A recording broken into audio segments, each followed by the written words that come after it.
We're so honored to have Josh Scharff here for this session on as part of this series on how Israel became a state. Like I said last time, I don't really want to say we take for granted that Israel is a state, because of course we don't take for granted. But for those of us who were born after 1948, it's always been a part of our reality.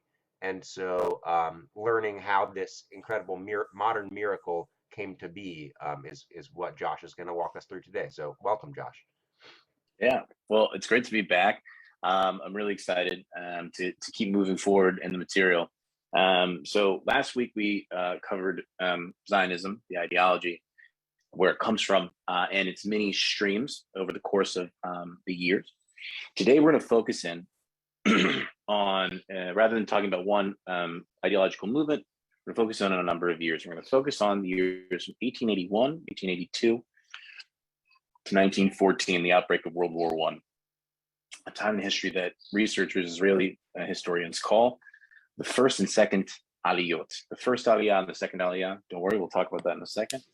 But I just want to start in last week with just a few thoughts on what we spoke about last week, because that'll really set the stage for everything we speak about today. So last week, we started off talking about Zionism, Jewish nationalism that's born into a Europe in which the promises of liberalism, democracy, and opportunity simply didn't reach a huge amount of the Jews of Europe. It was really, I was reading an article this week, and someone summed up Herzlian Zionism really well. And they said, tolerance is nice, right? This whole model of tolerance that you have us there is nice, but anything less than self-reliance is immoral. So, and so this is the basis of it, right? Where this idea, this promise of tolerance, this promise of opportunity is great, but we need to be self-reliant. Amongst all in Europe, right, the Jews had 100, if not more, ideas or ideologies to turn to. So what is it about nationalism, especially, right? The idea of existing, of being part of a collective, but then beyond just the basic national idea, it's in Europe, you had a lot of options. You could be loyal to your empire. You could be loyal to the people that surrounded you. But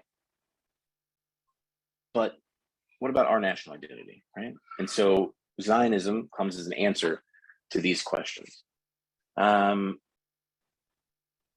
We're going to move into history now, all right? So I'm going to share with you a map from a really wonderful work on Israeli history by a historian named Anita Shapira, who wrote a history, Israel, a History, it's called, as you can see at the top here. I lean pretty heavily on her research for these sessions. It's really well written. I couldn't recommend it more. But I want to speak about this area, and this is Ottoman Palestine. Or again, 1881 to 1914, the Ottoman Empire still exists. And this piece of land is part of the Ottoman Empire. In 1800, Palestine was sparsely populated. There's about 250,000 people living all across this area,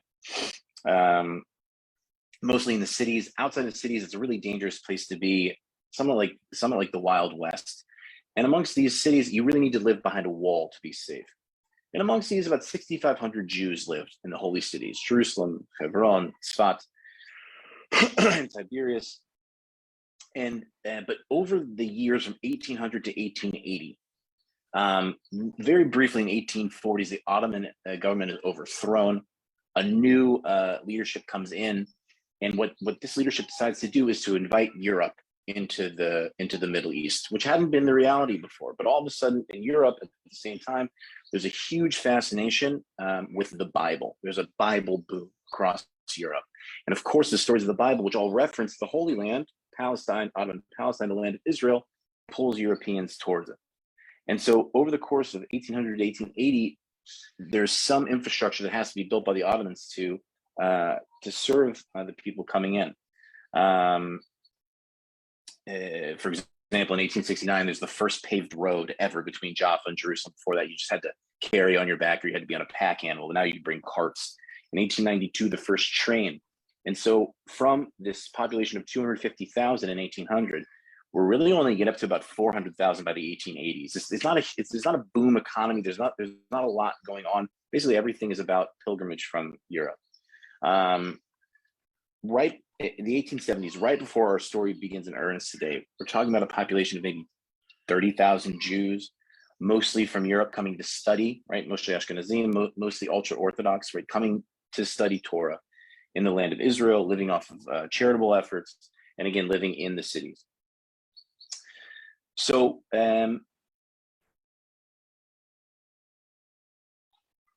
I mentioned this event last week, 1881, the beginning of the Jewish modern era, begins with the assassination of the Tsar Alexander II, and in its wake, the wave of pogroms that became known as Sufot B'Negev, the storms in the south. These pogroms caught especially Jews, but especially Jewish revolutionaries, Jews that had sort of latched on their cause to the revolutionary movements gaining momentum in Tsarist Russia. The fact that the non-Jewish populations around them didn't rush to their cause, right? The Jews were being attacked, and it seemed, and we now know that there was some involvement of the church, some involvement of the governments, pushing people towards this street violence against Jews. And there was no answer, there was no help. Followed swiftly after, in May of 1882, the Russian Empire passes a series of laws called the May Laws, and this strictly limits Jewish participation in public life, in academia. And even the Russian foreign minister at the time said that the whole point of passing these laws is that 1/3 of the Jews in Russia will die, 1/3 will immigrate, and 1/3 will be dissolved, assimilated into Greater Russia, right? Really, the whole point of this violence and these laws were to fix, as we called it last week, the Jewish problem. And these pogroms, their violence and their consistency leads the Jews of Russia and many Jews in the rest of Europe to two conclusions. The first is there's a total loss of personal security, right? My house is no longer a safe place. My community is no longer safe from violence. We cannot be kept safe here. The second is that it draws more and more Jews to radical ideas. Now, I know when you hear the word radical, you think something, it has a very negative connotation, but I use the word radical to compare it to the very conservative ideologies of the Russian Empire at the time. This is the Tsarist Empire. It's very religious, very steeped in tradition. And so radical ideologies come and test it. And so Jewish answers spring up with this. The Bund, the Jewish Marxist organization, Am Olam, a small organization that moves to the United States, and also the Bilu, the Beit Yaakov Yilchu V'Nelcha. This is a Zionist organization. The house of Jacob will get up and will go. And they start to bring Jews to Palestine very slowly. What were we seeking, right? What were the Jews seeking? Again, just a reminder of all national movements was a realization of a new self-esteem. These Jews we're talking in the 1880s, these Jews had modern education. They lived through emancipation in Russia. Many of them had become more secularized. Many of them had been exposed to the world, been exposed to ideas of the Enlightenment, and yet the promises were not being fulfilled. And this movement becoming the shift from an idea, the shift of a mystical yearning for the land of Israel, a shift to a physical move. That's the big change that happens in the 1880s. Those events open up what we call in Israeli history the first Aliyah. Right? Aliyah, an individual can make Aliyah, can go up to the land of Israel, a Jew can move to the land of Israel. But in historical terms, we call this first Aliyah as the wave, the people that came. We're talking about the years 1882 to 1904. So for Aliyah was our first vocabulary word. The next vocabulary word that I want to teach you is Yishuv. Yishuv, in English, we'd write it Y-I-S-H-U-V. Yishuv is the term used to describe the entirety of Jewish settlement in the land of Israel before the state of Israel is founded. So the Jews who came before 1882 were part of what's called the Old Yishuv. They're mostly Orthodox, living in the holy cities. But the immigrants that will arrive in 1882 will be part of what's called the New Yishuv. You can just already hear it by the way the press referred. The Jewish press said old and new, right? There's already a bias in which one we prefer, right? Old already brings with it some connotation, right? Put against, right? You have old and new. And so this new type of immigrants, these people who are part of the Bilu, the Beit Yaakov, or the Chovevei Zion, the lovers of Zion, who come to the land of Israel. There's basically two types. One, idealistic, young, very well educated, wanting to get up and go to the Jews, wanting to go up and really and bound up this idea of a national ethos. But the second, and the vast majority of immigrants that come during this time, the vast majority of Olim come during this time, are middle-aged families, more traditional, and driven, yes, by an idea of Zionism, a return to the homeland, but also a mix of personal and ideological factors. But what to do? And so they arrive. We're talking about a group of maybe 40,000 immigrants over these few decades. So it's not a great deal as opposed to the millions of Eastern European Jews that will move to North America. When they arrive there, they face a lot of challenges. The main one, settling the land. What are we going to do once we're here, right? Moving to the cities, there became overcrowding very quickly, especially in the port city of Jaffa, where most of the individuals arrived. Jerusalem by the 1880s was already teeming with people and sewage problems and health problems. So the cities were not a great place to live, but also this was not what these new part of the new Yishuv were coming to do. They weren't coming to do what we had done before. They're coming to do something new. They weren't sure what. They're coming to do something new. In settling the land, first they had to be acquired. This is a big issue. Originally in 1881 and 82, the Ottomans said no Jews coming into Palestine could purchase land. Like all good laws, it was made to be broken, but there was barriers from the beginning. Most cases, they had trouble coming up with capital. They didn't have a lot of personal capital. And just to quote Anita Shapira here, when she writes about the land purchases, she writes, quote, "In most cases, land purchases involved friction, either with neighboring Arab villages displeased by the border marking of land purchased by the Jews, or with sellers who were dishonest in their dealings with buyers, or with the tenant farmers who the buyers sought to remove from their land." And we'll talk about more of the relationships here, but we can see that already with purchasing land, the status quo that's been there for many years on this land is starting to change. And this creates tension with the neighbors. In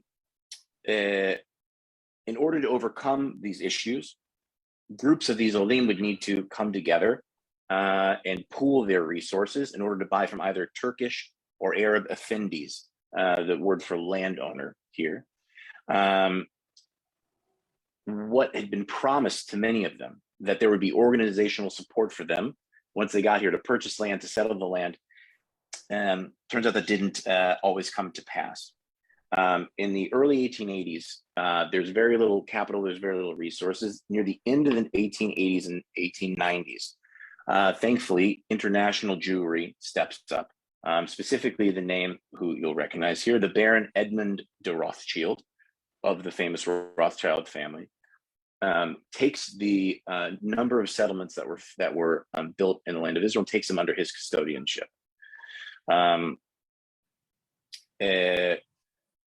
A second person whose name is a little less known is Baron Hirsch, who also is a European Jewish philanthropist who had been mainly funding settlements for Jews in South America, right? After the Sufot B'Negev, the pogroms, Jews start leaving East Europe and they're looking for places to go. Some of them go to South America, the roots of the descendants of their communities still living in South America today. But Baron Hirsch also brings these communities under his custodianship, okay? So I need to introduce you a third vocabulary word here, and that word is moshava. Before you say, oh, that's a moshav, it's not a moshav, for those of you who've heard that term before. A moshava is a specific type of agricultural settlement that's started by the first Aliyah Olim. And the big goal, right, we'll see in a second that the national ethos of Israel really comes about during the second Aliyah. But during this first Aliyah, they still had big aspirations, right? The goal was to create farming communities, agricultural settlements that first and foremost were independent, that they could sustain themselves, right? What the main goal is to prove that Jews could move to the land of Israel, beg your pardon, could create communities, and then could be financially independent.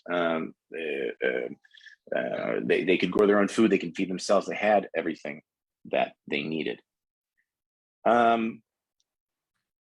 Most of them did not reach this goal, at least until later, right? During the 80s and 90s and early aughts of the 20th century, most of these communities didn't reach that goal. That's why they were forced to turn to European sources of capital to keep them afloat, of custodianship. And the problem with giving custodianship to someone else means that you no longer, the internal, set the rules for your own community. So there's another power coming in and telling you what to do. And especially Rothschild, Hirsch less, but Rothschild really took control of the operations within the settlements, makes all these changes that the settlers aren't really big fans of, but they don't have any other alternative. So over the course of 3 years, and I went through the first Aliyah very quickly because I want to spend my last 40 minutes, the majority of our time here, talking about the second Aliyah, because this will really be where the national ethos of what we know today as Israel is born.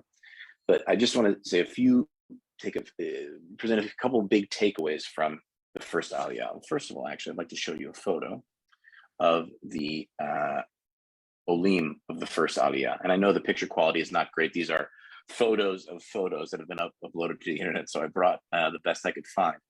But even just in generalities, we can see the dress. It's unbelievably European, right? Even the workers on the right have the hats that we would equate with Eastern Europe. On the left, the gentlemen dressed in their suits. And trust me, I've been in the northern part of this country in the summer at the heat of the humidity, and they were not having a great time dressed in this manner. You can trust me there.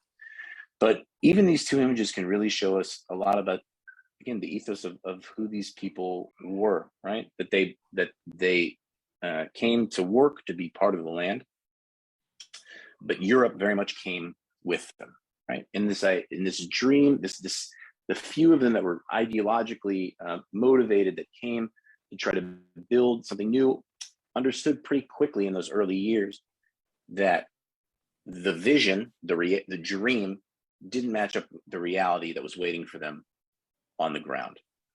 So the first Aliyah, big dreams, right? But the challenges that they meet in Ottoman Palestine, they're not able to overcome in order to achieve those dreams. Out of the between 40 and 50,000 Olim that come in these decades, only about half stay. It's a pretty miserable retention rate on any project, right? If you manage to bring 50,000 people into something and then 25,000 were gone within 10 or 15 years, and we all measure success differently. But they didn't leave because they didn't care or they didn't want to be here. They left because it was hard, right? They left, and who knows, they had a brother or a cousin or a distant relative or a former business partner that moved to Chicago or Memphis or Miami and wrote a letter and it said, listen, Shmulik, this is the golden Medina, right? There's something better elsewhere. And so the people who stayed, it's a pretty remarkable story. Very, as I mentioned, the big complication is that it was around financing, around infrastructure, around organization, and the goal of becoming independent never came to pass. And that will motivate the Olim of the second Aliyah in an incredibly deep way. And while it may seem that I'm just sort of throwing out failures of the first Aliyah, because listen, we look back historically, we would say, okay, it was hard. It maybe didn't come together exactly the way we thought it would. Without the enterprise of this first wave of immigrants, without truly the blood, sweat, and tears of their labor, Israel, the Yishuv at all in Israel wouldn't have developed the way it did, right? The Olim that stayed, let's call them in their Hebrew name, the Chalutzim, the pioneers that stayed and came here and sweat and built and built the society.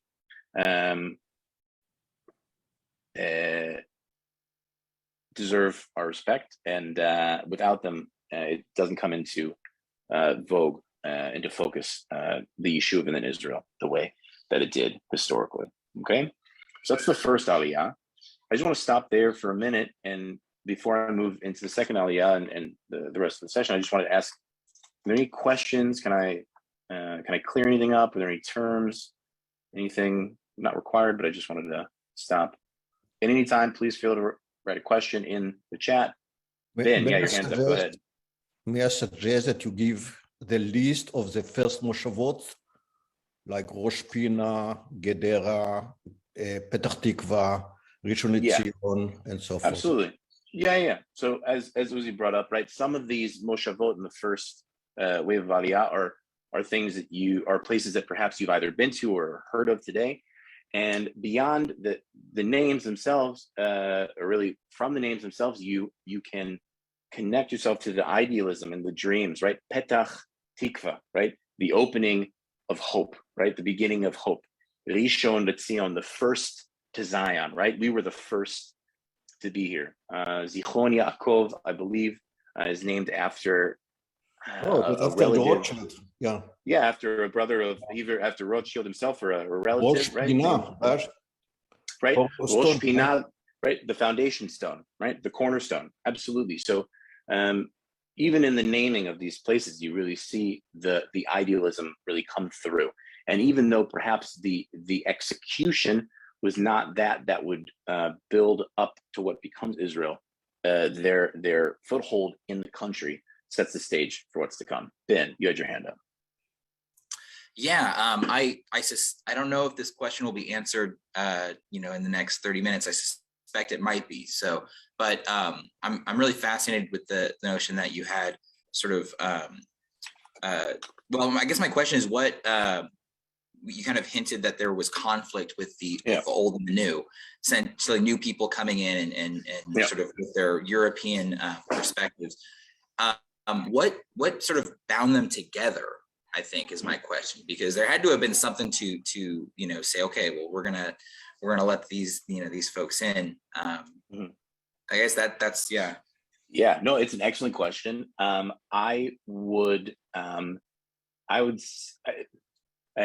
while there's some overlap, right? Some of the Olim from that are part of the new Yishuv join the old Yishuv, and some of the people that are part of the old Yishuv see what's going on in the new and say, we want to be a part there. We could even ask that question today and talk about the ethos of Israeli society that's born out of the Olim of the first Aliyah, and then place it next to the mainly ultra-Orthodox communities that lived internally, that governed internally.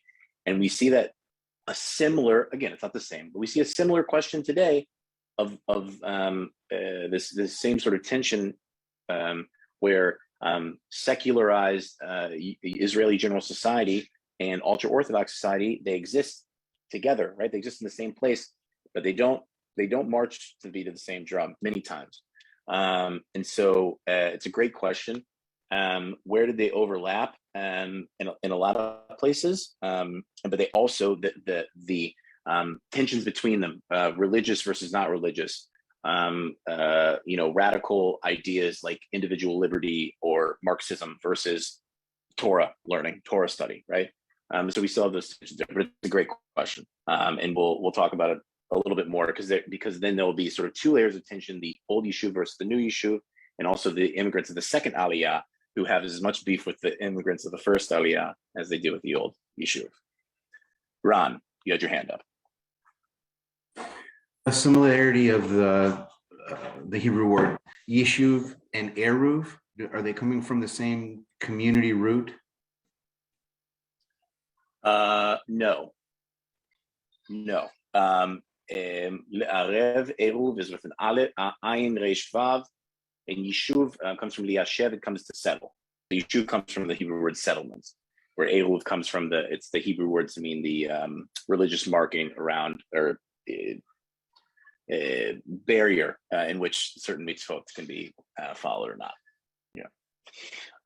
Okay, again, please, questions. This is great. It's always nice to know what's on your mind. So please type them in or raise your hand or just interrupt me. I'm as I said, I live in Israel. I'm quite used to being interrupted. So we'll move into the second Aliyah, and I say that with a lot of love.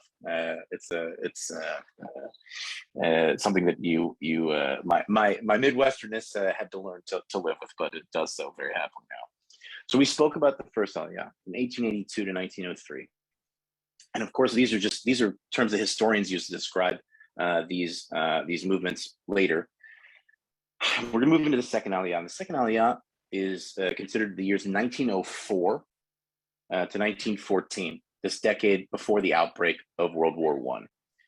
And what separates them? Okay, so generally, the second Aliyah is very similar demographically to the first. Somewhere between 30 and 50,000 olim, 35 to 50, depending on which experts are asking. Families looking to better their lives, steeped in tradition, all that. But there's another part. There's a small piece of this, maybe called 10%, 15% of this aliyah that is an entirely different breed, and it's going to be this group of mainly young people who help shape the national consciousness of what becomes the Jewish state of Israel. So first, why do we call this second Aliyah? First of all, because we see a difference in who arrives, but secondly, because events abroad and circumstances abroad have changed. So we need to jump quickly back to Russia. Between 1881 and 1914 in Russia, so the years of the first Aliyah and second Aliyah in Russia, generally, urbanization and radicalization are the two undercurrent events that are happening in Russia. People are moving into the big cities or the regional cities, and people are becoming secularized. Also Russians, ethnic Russians, but also ethnic Jews are becoming ever more secularized and radicalized into different sorts of movements. Marxism, right? Other brands of socialism, and of course, nationalism, right? Russian nationalism, Jewish Bundist nationalism that exists in Russia, and also Zionism. 1903 also has another event. It's called the Kishinev pogrom in 1903. If I'm not mistaken, it's the single most deadly pogrom in the history of anti-Jewish violence in Tsarist Russia. And the 1881 pogroms didn't make international news, but 1903 is it's in the headlines of American newspapers. It's such a horrific tragedy, slaughter of blood in the streets, just really horrific stuff. And then 2 years later, the violence that broke out following the first Russian Revolution in 1905, more and more young Jews are pushed towards radical movements, whether it's a change in the leadership in Russia or whether it's a turn to Zionism. These movements, all of them, combined the promise of a better future, right? Because their future looks so bleak. They gravitated towards movements that promised them a better individual and collective future. And then Zionism also offered this seed of national yearning, right? That safety and prosperity and a better future comes in the form of a national home for the Jewish people. These young people, these young people who are radicalized, these are dedicated followers of what we learned last week is labor Zionism. You could also call it socialist Zionism. As opposed to the families steeped in tradition that were coming, they were young, they were single, they show up to Ottoman Palestine on their own. They don't want anyone's help, right? They're not looking for charitable handouts. They only have one dream: to work the land in the land of Israel, to be workers in the land of Israel. And this is reflected by the first political party they found in 1906. It's called Poalei Zion, the Workers of Zion, which I'm sure you all guessed. This is the goal, right? We want to be workers in the land of Israel.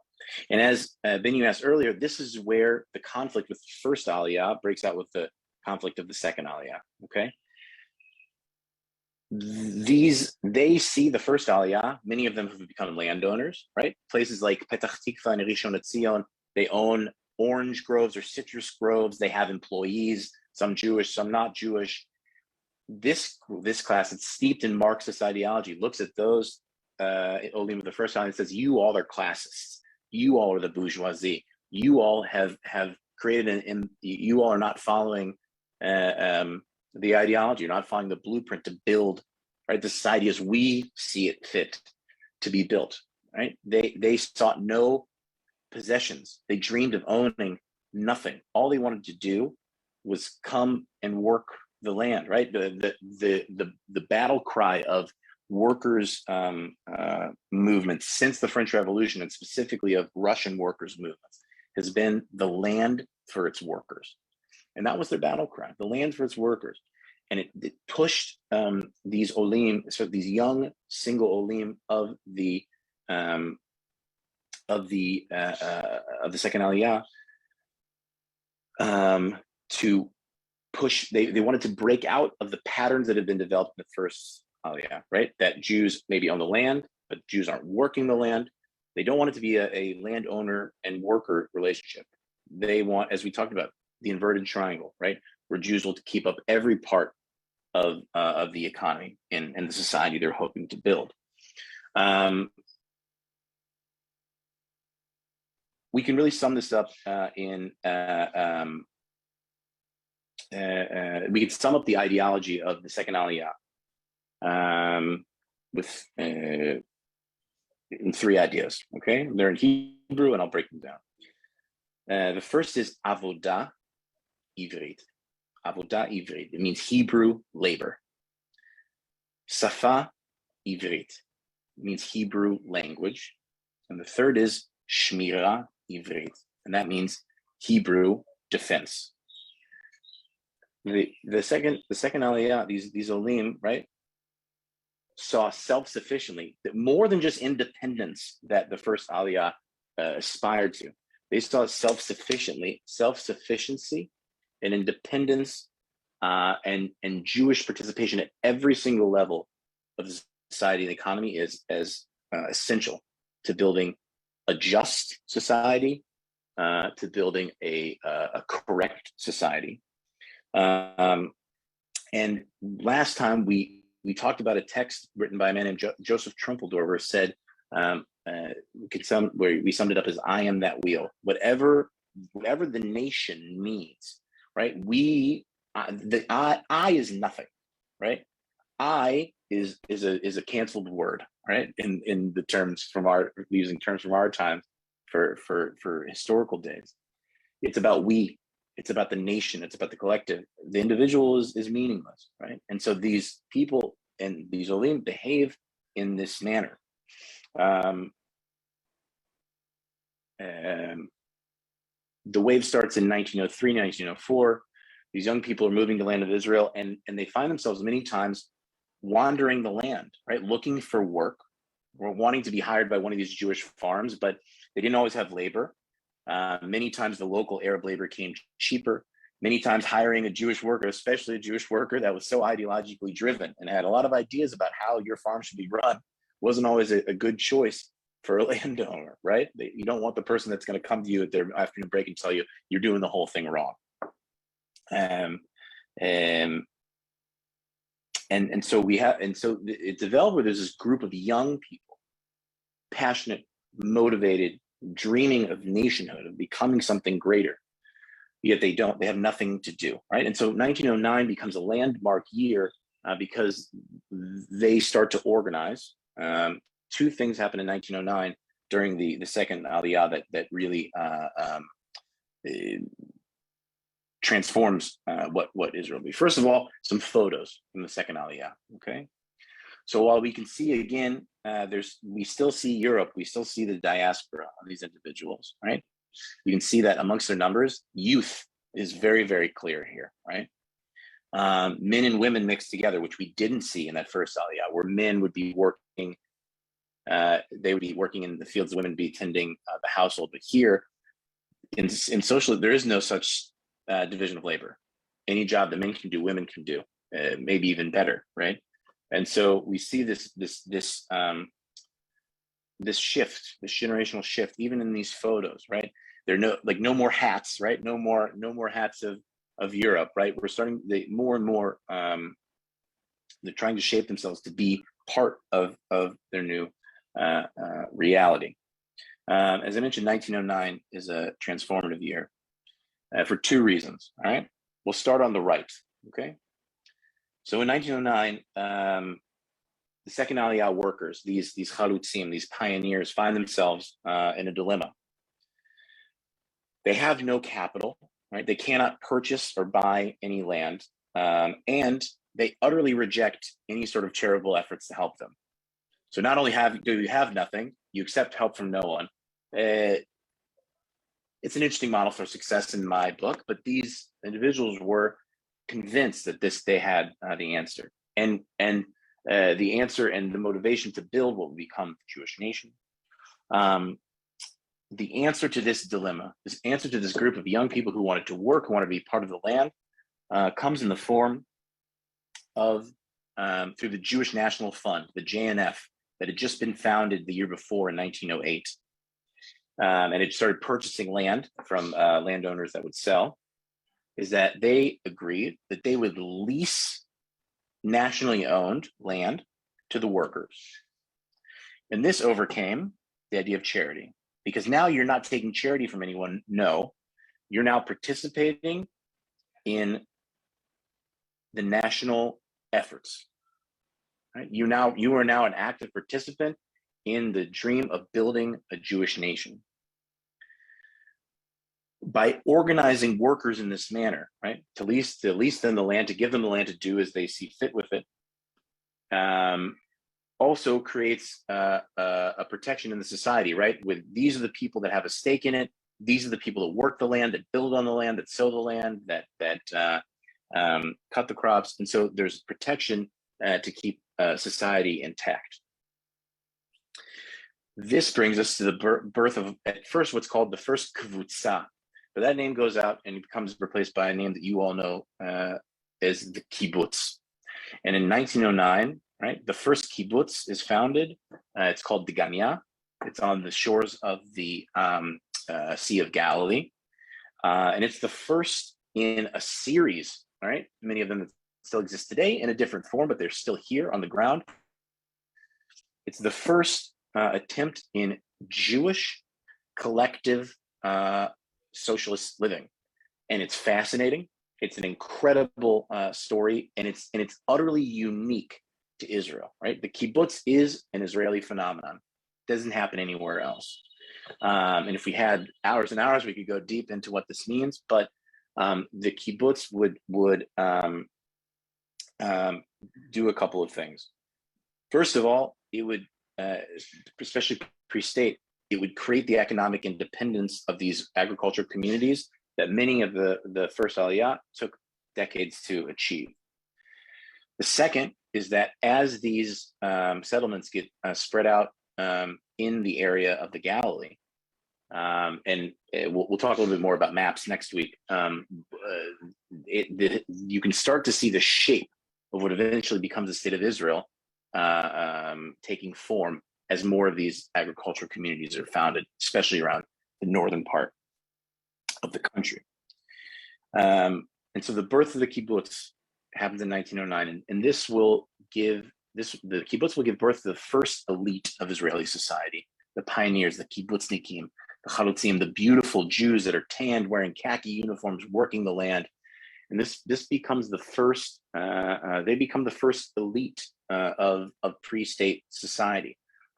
They are held up as the ideal of what the society needs: physical, working, connected to the land, Hebrew speaking. The kibbutz becomes an incredibly important part of what becomes Israel.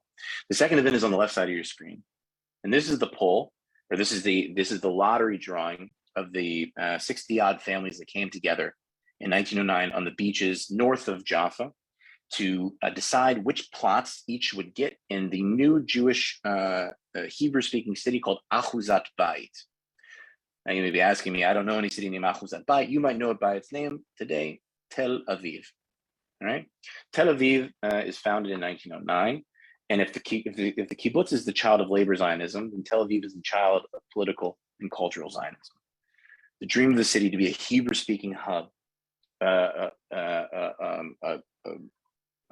hub of Jewish culture, of education, of thought, of art, and even now we're more than 100 years into the future, and we can look back and we can see that both of the kibbutz and Tel Aviv, right, the rural and the urban, both of these are absolutely key to creating what becomes Israel today. There is no Israel as we know it today without the kibbutz movement and without the foundation of Tel Aviv. Just to say a quick note about Tel Aviv, the name is, as Rabbi Jeff just prompted me to do, I'm glad we're on the same wavelength. The name Tel Aviv is inspired by Theodor Herzl. Herzl dies in 1904 after spending the last decade of his life trying to build the global Zionist movement. At the First Zionist Congress, he says, "Today I founded a Jewish state." It was a bit of a braggadocious claim, but look, it worked out in the end. So all's well that ends well. Herzl, we spent last week in 1896, writes the pamphlet Der Judenstaat, the Jewish state. In 1902, he publishes his second pamphlet that's called Alt Neu Land, meaning old, new land. This is his vision, right? Taking something that's old, something that's ancient, the book, the Hebrews, right, our ancient homeland, turning into something new, into something modern. It's very thick European reading from the early 20th century. Read it at some point if you can. But the name of Tel Aviv is the Hebrew translation of Alt Neuland. A tel is an an architectural phenomenon of a hill that's been created by layers of civilization being built on one another. The tel meaning the old, the Alt, right? And Aviv is spring, birth, newness. That's the new. So Tel Aviv Alt Neu, and that's the inspiration for the name. And so you can see that again, all this is steeped with deep meaning for these olim who are coming and doing all of these things now, especially during the second Aliyah, with great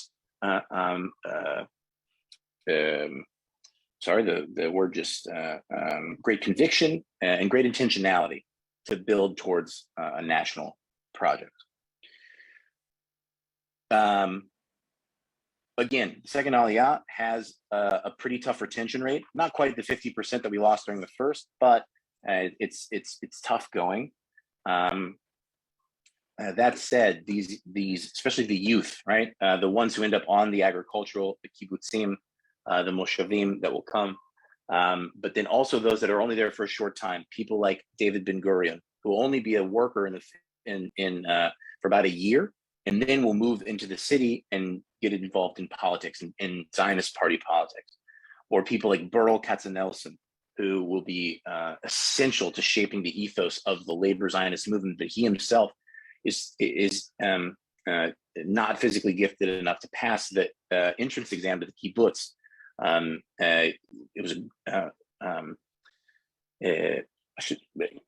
forgot to say this earlier, but just to say that the lifestyle in the kibbutz is brutal. It's a really difficult life. You work from sun up to sundown, 6 days a week. Shabbat you have off, right? That's for culture. That's for your mind. That's for your spirit. But every other day you work, and everyone works. There's no such thing as someone that's there. There's no such thing as freeloading. Everyone is contributing. So while this is the ideal, this is what's held up by the yeshuv at the time of the workers. Not everyone is capable of doing it, right?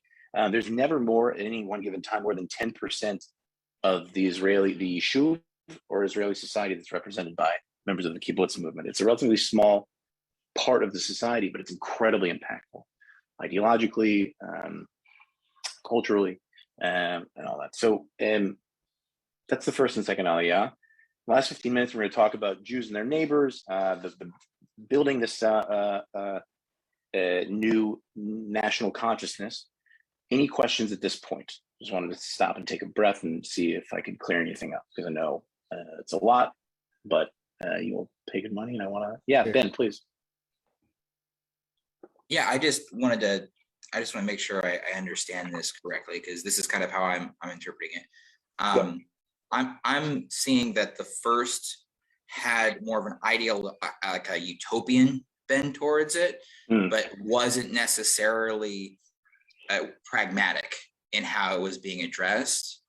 And I'm seeing sort of the second as kind of rejecting that utopian view in more of a pragmatic individualism that kind of had that sort of burgeoning nationalistic sense or cultural sense, but it was still pragmatic and it rejected sort of that utopian view. And I don't know if this is exactly correct, but I'm kind of seeing almost like a syncretism starting in 1909 between the two, of establishing a utopia, like this, having this like utopian view that's kind of tempered by work. Like we actually have to do this. I don't know if that's a fair, how I'm seeing it. So I see I've gotten there. I don't, so I think Zionism itself is an aspirational idea, and it sometimes, especially if you read Herzl, is utopian, right? His Alt Neuland is all based on utopian. There definitely is a pre-World War I, sort of the Belle Epoque, the age of innocence, right before the two great wars, and there is the sense of for Herzl, inevitability that the Jewish state will rise. And I think the Olim, remember, he's not writing the 1890s. The Olim of the 1880s and 1890s, I don't think that they were so idealistic that they couldn't see what was right in front of them. I just think that not enough time had passed from the time someone said, "Hey, maybe this is a good idea," to someone to say, like, "Okay, how do we do it?" I think many of these people showed up thinking, and I think a lot of promises were made organizationally along the way that sort of affected these people's experience when they got here. But what I think the second Aliyah did that the first didn't, or maybe couldn't, is that they infect the Yishuv with an urgency, with direction, and with values that it's not that, it was idealistic, we weren't going to have to work. It was that we belong here, and so we need to be one with this place. And the only way to do that was through the labor of their hands. So I think pragmatism, romanticism and pragmatism are always in conflict when it comes to national ideas, especially in the unique circumstances of Israel, where the national idea and the national vision isn't located underneath the feet of those dreaming about it. And so in the first Aliyah, they came and they saw that maybe we're not quite where we thought we were. But the second Aliyah said, who cares? Doesn't matter. So what? We don't have anything. We don't need anything. We'll build it. I'll be it, right? So we don't have farms? Fine. We're a farm now, right? We don't have police? I'm a police, right? We don't have defense? I'll be it. So I hope that cleared up a little bit. Judy, I saw you put your hand up too, and then Carolyn, yeah. I have a couple questions. So you're saying that Tel Aviv, when it was founded, it was a group of people each controlling their own plot of land? Mm-hmm. Yep. Was there a government as such? Yeah. It was a local council. These were small D Democrats, right? They believed in small liberalism, right? Freedom of speech and freedom of all that stuff, but also there were committees that got all the work done. Eventually, there comes to be a system of like a mayoral system, but I can't say exactly what year that developed in. My second question is about on the kibbutzim. So everybody works. What happened when someone got older? Were they taken care of by the kibbutzim? So yeah, it's a great question. So as people aged, right, that it was interesting because the people who found them, right, are all young. And so many of them, they don't face this until years later. So the people that have been members there their whole life, yes, are allowed to grow old in the kibbutzim and all that. But there were people, in their 30s and 40s, certainly not old, but that wanted to join from outside, and they weren't able to hold up against the physical trials of joining would be. It really was an idea of the young for the young. And amongst the challenges they faced, not just once they reached old age, it was also how to raise the children in a collective society. And that would create all sorts of interesting experimentation in parenting and collective parenting. And yeah. Thank you. Caroline, I saw your hand next.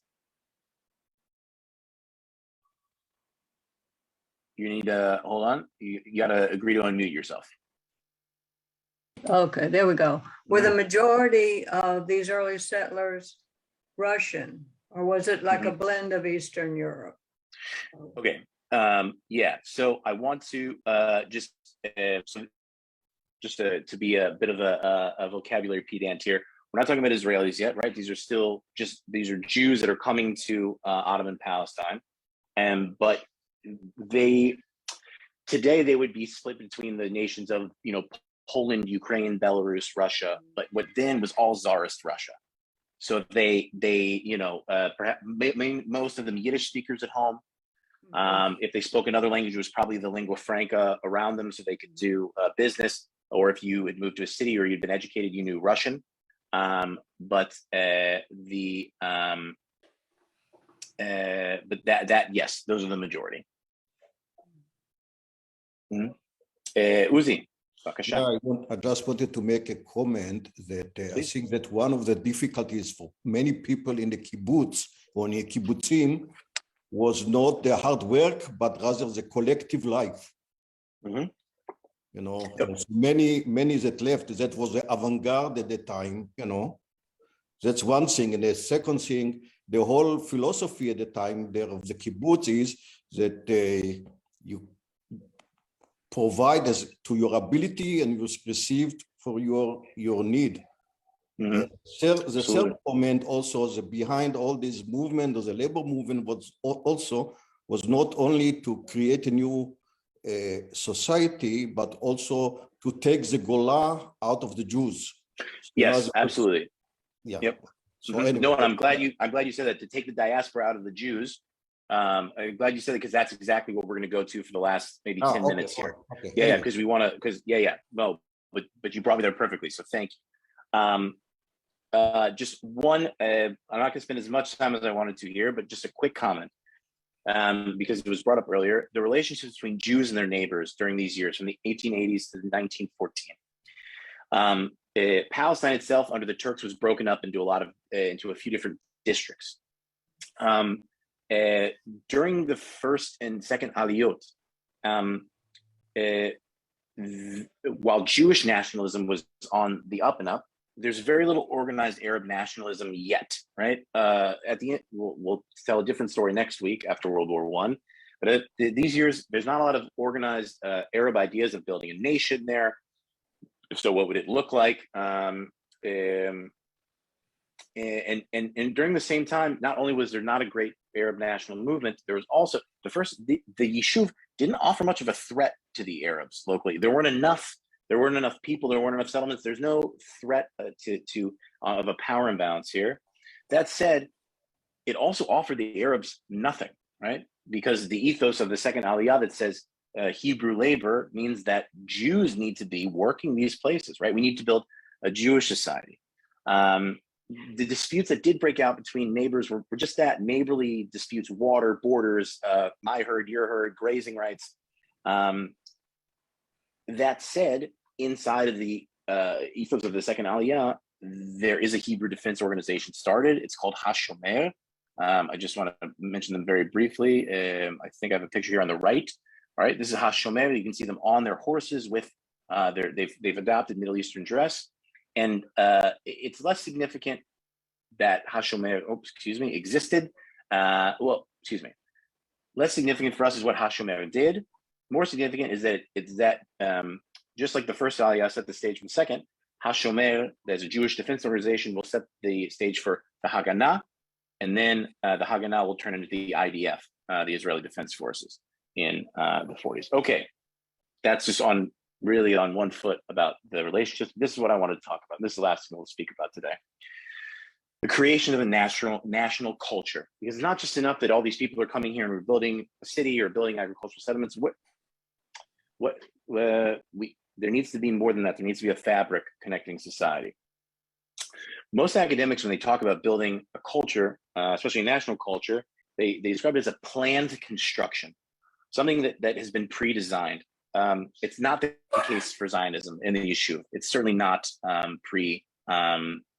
designed. Oh, sorry, I think I just clicked on someone's mute. I apologize. The Zionism in the Yishuv, the national ethos that's created, it's a fusion of contemporary blueprints, mainly by people who have been inspired by nationalism in Europe. They bring their ideas and everything to this new place and try to implement them. The creation of this national culture, we even talked about it last time very briefly, is that the creation of Jewish national culture already starts in the diaspora during the Haskalah, during the Jewish Enlightenment. There's a huge move to start writing in Hebrew, but not only creating new works in Hebrew, also translating the great works of the world, your Shakespeare's, your Tolstoy's, all the other things that have been written a long time ago that I don't want to throw out names because I'll embarrass myself when I forget someone, but they're translated to Hebrew and people read them. And so there's this incredible exposure to global ideas at a wide scale amongst Jews for the first time. And this starts, again, in Europe. So how does it happen, right? How does this society be built? The first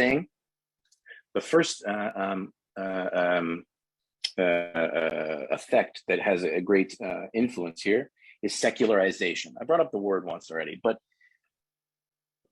what does that mean? Secularization means very simply moving away from traditional religious life into secular life, okay? Into life that's not determined by religious law. Even during the first Aliyah, the immigrants that came that were more traditional, more orthodox, by the second and third generation, many of their kids and grandkids had left organized Judaism. Something about rural life pulled them away from the Torah. It's hard to say, but in this gap, as they left religion, something needed to fill this gap to give them identity, to give them culture. And what filled the gap was Hebrew culture, right? What we'll call today Israeli culture, but Hebrew culture. In the second Aliyah, these young people grew up in traditional homes, but they'd been away from their parents for so long, they'd left their home for one reason or another. And this is what Shai Agnon, one of the most famous Israeli writers and a writer of the second Aliyah, this is how he describes the relationship of these Olim with tradition, with God, with religion, with Judaism. Rabinovich, just the name of a random one of the Olim. Rabinovich has nothing to do with his creator and nothing against his creator. Ever since the day Rabinovich left his hometown, it's doubtful that he remembered him. Many of the issues a person has to deal with, and he hasn't got time to remember everything. That's how Agnon described the relationship with God and with religion of the Olim of the second Aliyah. Very quickly, because I see that our time is coming to an end, I want to respect people's, I don't want to keep us as long as I did last time.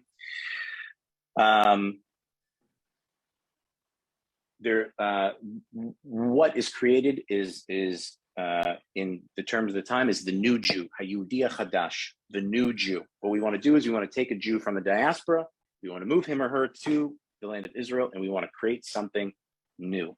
We want to get rid of all those trappings of diaspora, the dress, the language, the food, the customs, and we want to make him a Jew of the land of Israel.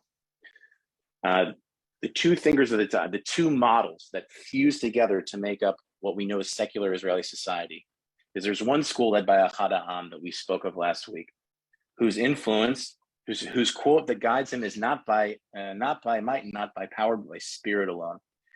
Achad Ha'am believed in that Jewish history was a story of a people whose nature valued moral and spiritual force rather than physical. His hero was Yochanan ben Zakkai, the rabbi that fled, besieged Jerusalem, ran to Yavne to start a new society after the Romans destroyed the temple. And that's one side, this spiritual Judaism, this thinking Judaism, this Judaism of emotion. And the other is ran by a name by Yosef Micha Berdichevsky. And his ideas, on the other hand, are is that we've suppressed our national will. That our national will actually is one to use force and our strength and our physicality.